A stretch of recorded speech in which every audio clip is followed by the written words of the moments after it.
I think there's a better strategy by looking at multiple years at a time versus kind of looking at us in a silo and saying, you know what, I want to get this benefit right now. We got Scott from Georgia. A lot of Georgia. Yeah, seemed to be. Good evening, gentlemen. I've been helped and entertained by your podcast. Thank you so much.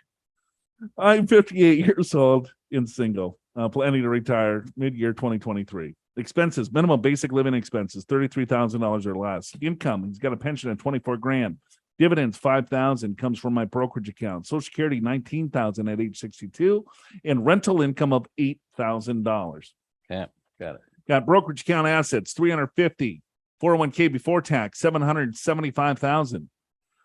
401k, $86,000. Roth IRA, $61,000. HSA, $31,000. Money market, $60,000. I bonds, $10,000. Rental property, $50,000. Home value, $160,000.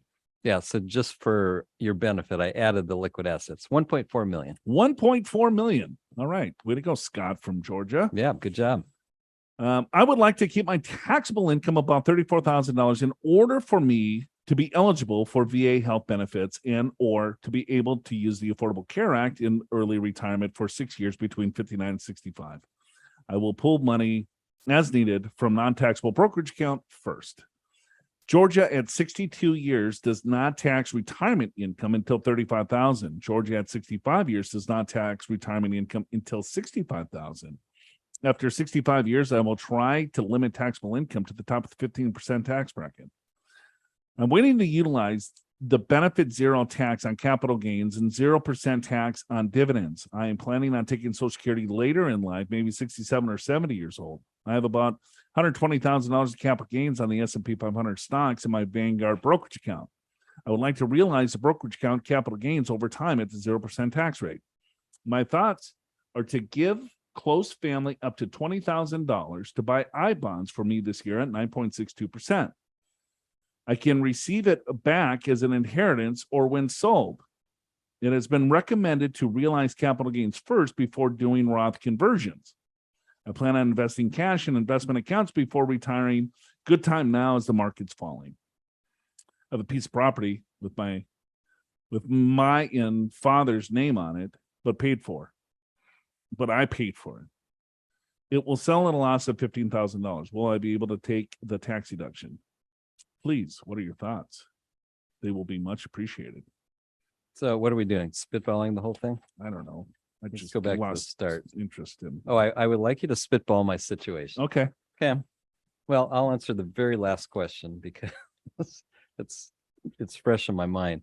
Will you get a tax deduction? So you got a piece of property with your name and your father's name on it, but you paid for it. So it depends what kind of property it is. If it was purchased for investment, yeah, it would be an investment property. If it's a piece of land, it's a capital loss. So you can only do it against capital gains, right? And if it's a rental property, then when you sell rental properties at a loss, there's a special rule that allows you to take ordinary income on rental property losses, but capital gains on rental property gains. So I don't know which it is, but assuming it's for investment purposes, yes, you could get a tax deduction. Whether you have to split it with your father or not, the fact that you paid for it, is it 50-50 on the deed? I don't know. There's some things you might want to consider with your accountant. All right. Georgia, 62 year does not tax retirement income. So okay, you pull money out of a retirement account at up to $35,000 and not pay any tax, or is that pension income? What do you think? Let me get caught up here. Retirement income. I'm going to say pension because that's Hawaii, which I know. And Hawaii doesn't tax pension income, but does tax IRAs. Right. I could be wrong, but that's how I'm going to go with this. Yeah, that's what I thought too. 65 does not tax retirement income up to 65,000. So right. And then after 65, try to stay in the 15% bracket. Okay. He saved a ton of money, doesn't spend any money. Yeah. And what's annoying to me is that people that have millions of dollars, I know what you're going to say. This whole the Affordable Care Act. Yeah, let's get all the benefits we can, even though they weren't really designed for people like me. Right. You got millions and he's using the Affordable Care Act, whatever. I mean, that's the law, I get that's it. the rules, and That you can do is whatever the you law. want. That's right. And so like the Affordable Care Act, just to explain how that works. So if your income is low, if you're in the poverty range, then you can get government assistance to pay for your health insurance, and veteran benefits. Similar concept, right? I don't know as much about veteran benefits, but I'm assuming it's the same concept. And so if you arrange your affairs to have artificially low income, which you can do, you can qualify for these benefits, but then you can't really do capital gains because that messes you up. You can't really do Roth conversions. Right. He's got $125,000 of capital gains. And so it's like, well, here, if I sell this at, the time I need the cash, right, then that's going to blow me up into a higher tax bracket. And then that hurts my VA benefits, or that hurts my Affordable Care Act in regards to health insurance. Right. So he's trying to blow out of the $125,000 before he does Roth conversions. Right. So you got $150,000 gain in the S&P 500 fund. And so he's got 1.5 million total, and he's got $700,000 in a 401k plan. Right? Yep. Okay, so and he's, I forget how old. How old is Scott? He's 58. 58. Okay, so he's got, let's call it 15 years until RMD age. Correct. Okay, so 700,000 is going to be worth $2 million, right? Yeah. And his RMD is going to be $80,000. Yeah. Then he's going to have his pension, Social Security, right? And what tax bracket do you think Scott's going to be in at that point? Pretty high. Yeah, probably. And he's single. So I'm going to say that with the tax rates coming back to what they were, either 25 or 28% bracket. So he's got think 25, 35, what he's got 40, he's going to have 120,000 of income. Right. At 72, single. So right. he might be in the 28% tax bracket. Yeah, that's what I'm saying. Exactly. Right. And even if we're off a little bit, it's still a high income. Right. So he's doing all these maneuvers to save a couple of bucks on health insurance when he's going to blow everything down the road. Right. Yeah, that's the problem with this strategy. It's like if you should be doing a Roth conversion, maybe that's what you should be doing. If you should be rebalancing and paying a little bit capital gains, or even paying no tax on capital gains because you're in currently the 12% bracket, then maybe you should do that instead of trying to get this benefit that I get that you could qualify for it, but this, I guess this is a moral issue. Should you? I mean, it depends upon your feeling.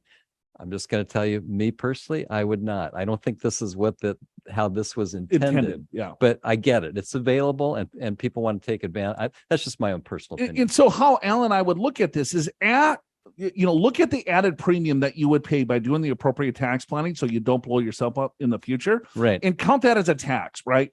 Because you could say, hey, I'm going to zero myself out. I'm going to pay very little health insurance. I'm going to pay very little tax. And it's going to be low for quite some time, and then it's going to spike huge on you. Right, because you didn't do the Roth conversions and the capital gain. Right, because his IRAs is going to continue to grow tax deferred. He's not going to pull any money from that, right? And then he's going to play the capital gains game, which is fine.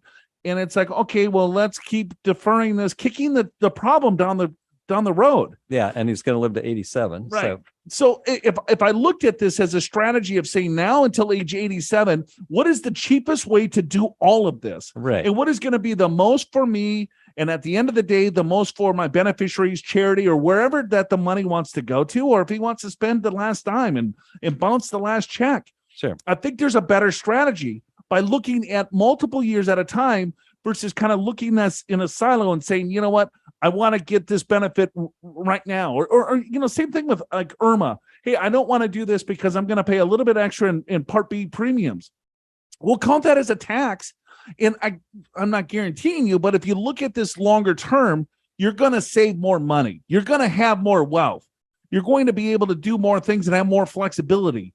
And if tax rates go sky high, or if you have an emergency where you got to pull a lot more money out, you're going to have the flexibility versus doing this strategy to keep yourself in ultra low brackets and paying zero in health insurance until everything goes through the roof on you. Yeah, it does kick the can down the road to where your taxes will be a lot higher later, right? So you just have to think about that. I will say one thing though, health insurance is expensive. So I do understand why people want to do this. Oh, for sure. I get the strategy, but don't be short-sighted with it. Yeah, right. Are you prepared for retirement? Schedule a free financial assessment with an experienced financial professional right online at purefinancial.com.